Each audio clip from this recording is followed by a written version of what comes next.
बिस्मिल्लाहिर्रहमानिर्रहीम। अस्सलाम वालेकुम दोस्तों, एक नई वीडियो के साथ हाज़िर हैं। चले अपनी वीडियो स्टार्ट करते हैं। जैसा कि आप सबको पता है कि काफ़ी साल हो चुके हैं अमेरिका और तुर्की के जो आपस में रिलेशंस हैं वो बहुत ज़्यादा अब अच्छे नहीं रहे। इसकी बहुत सी रीज़न्स हैं।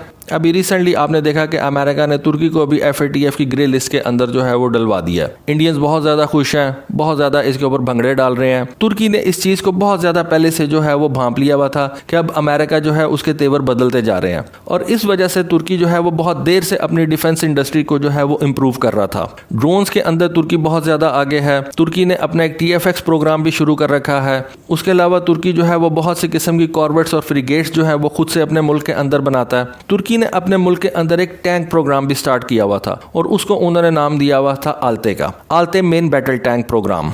इस टैंक को तुर्की जो है वो अपने मुल्क के अंदर बना रहा है, और इस टैंक की तैयारी के अंदर तुर्की की मुख्तलिफ कंपनीज जो है वो हिस्सा ले रही हैं। इस टैंक का जो मेन कॉन्ट्रैक्टर है वो तुर्की की एक कंपनी है BMC कंपनी जो है वो ओवरऑल इस टैंक प्रोग्राम को देख रही है और वो इसकी जिम्मेदार है। लेकिन इस प्रोग्राम के अंदर तकरीबन तमाम तुर्किश कंपनियां जो हैं उन्होंने हिस्सा लिया हुआ है। कोई इस टैंक की टर्रेट बना रही है, एक कंपनी है ओटोकार, उस कंपनी के जिम्मे इस टैंक का डिजाइन और डेवलपमेंट प्रोग्राम है। एसलसॉन जो है वो इसके सब सिस्टम्स बना रही है, फायर कंट्रोल सिस्टम्स इसके तैयार कर रही है।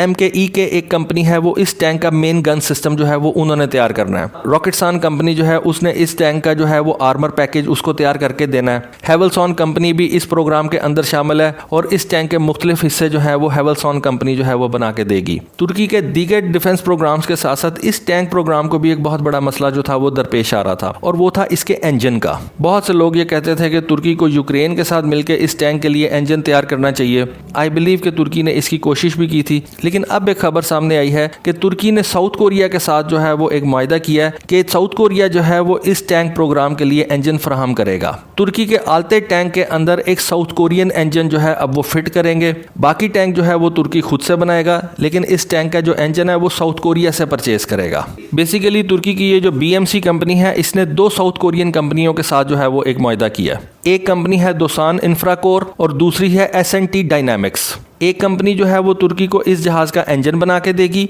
और दूसरी कंपनी जो है वो इस टैंक का ट्रांसमिशन सिस्टम जो है वो तुर्की को बना के देगी।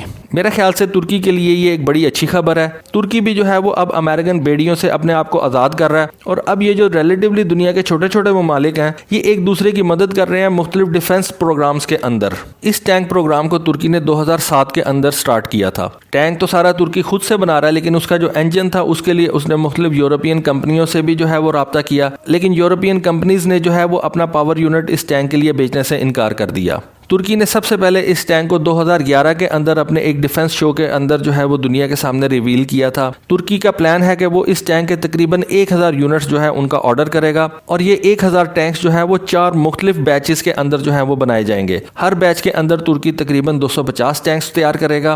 पहले 250 टैंक्स जो होंगे वो इसके T1 वर्जन के होंगे। उसके बाद जो अगले 750 टैंक तुर्की हासिल करना चाहता है वो इसके T2 वर्जन के ऊपर बेस होंगे, और हो सकता है तुर्की इसके बाद इस टैंक को मजीद अपग्रेड करे और इसका कोई T3 या T4 वर्जन भी जो है वो दुनिया के सामने आए। एक खबर ये भी आ रही है कि तुर्की के साथ साथ कतर ने भी तकरीबन 100 आल्ते टैंक जो हैं उनका ऑर्डर तुर्की को ऑलरेडी कर रखा है, और समझा ये जा रहा है कि तुर्की इस टैंक को 2023 के अंदर अपनी आर्मी के हवाले कर देगा। इस टैंक की यूनिट कॉस्ट जो है वो तकरीबन 13 से 14 मिलियन डॉलर के दरमियान होगी। इस वक्त तुर्की के पास इस टैंक के 10 यूनिट्स मौजूद हैं। अगर हम इस टैंक की बात करें तो ये कितना केपेबल है, तो इसके वेट का थोड़ा सा मैं कंपैरिजन आपको बताता हूँ अमेरिका के M1A2 एब्राम टैंक से। ये जो आल्ते टैंक है इसका जो टोटल वजन है वो तकरीबन 65 टन है, जबकि इस वक्त जो M1A2 एब्राम टैंक्स का जो लेटेस्ट मॉडल है उसका वजन जो है तकरीबन 66.8 टन है। यानी कि ये जो आल्ते टैंक है ये अमेरिका के M1A2 टैंक के तकरीबन वेट कैटेगरी के अंदर आता है। इस टैंक को चलाने के लिए 4 क्रू की जरूरत पेश आती है, एक कमांडर, एक गनर, एक लोडर और एक ड्राइवर।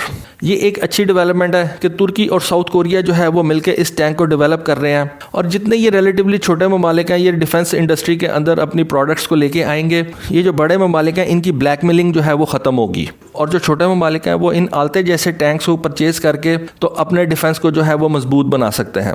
तो दोस्तों ये थी आज की वीडियो, आज की इन्फॉर्मेशन। होपफुली आपको पसंद आई होगी। कमेंट सेक्शन के अंदर ज़रूर बताइएगा। आज के लिए बस इतना ही। Thank you. अल्लाह हाफिज़।